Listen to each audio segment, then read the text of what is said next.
아이가 또래보다 말이 늦고 눈을 잘 마주치지 않거나 행동이 유난히 반복적으로 보일 때 부모의 마음은 점점 불안해집니다.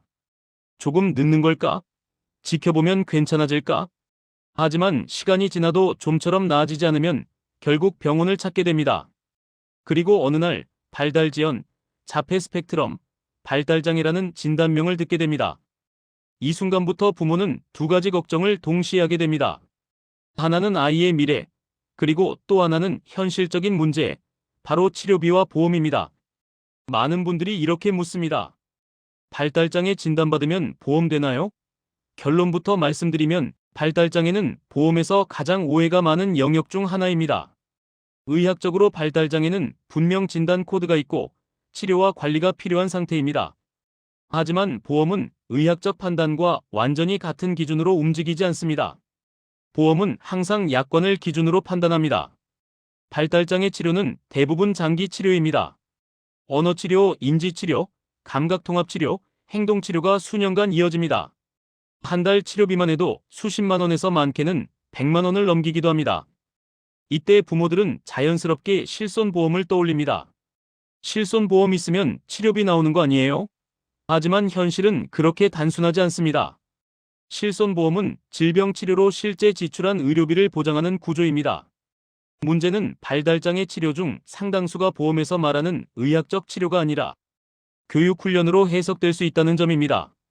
특히 언어치료, 놀이치료, ABA 치료 같은 경우 보험사는 의료행위가 아닌 치료적 교육으로 판단하는 경우가 많습니다. 그래서 실손보험 청구를 하면 지급 거절을 경험하는 분들이 적지 않습니다.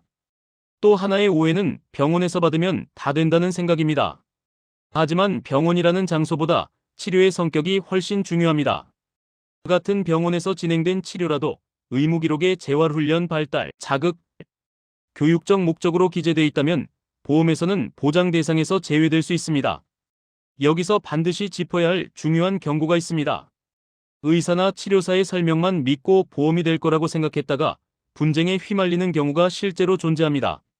의사는 아이에게 필요한 치료를 설명합니다.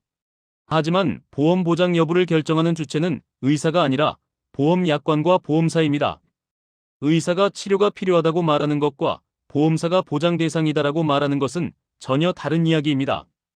특히 발달장애 영역에서는 이 차이가 매우 크게 작용합니다. 또 하나 주의해야 할 부분이 고지의무입니다. 발달장애와 관련된 병력은 보험 가입이나 유지 과정에서 중요한 고지사항이 될 수 있습니다.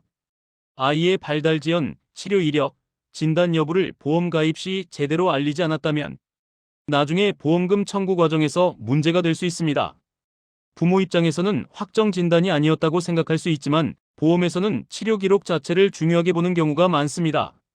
이로 인해 보험금 지급 거절이나 계약 해지 분쟁으로 이어지는 사례도 적지 않습니다.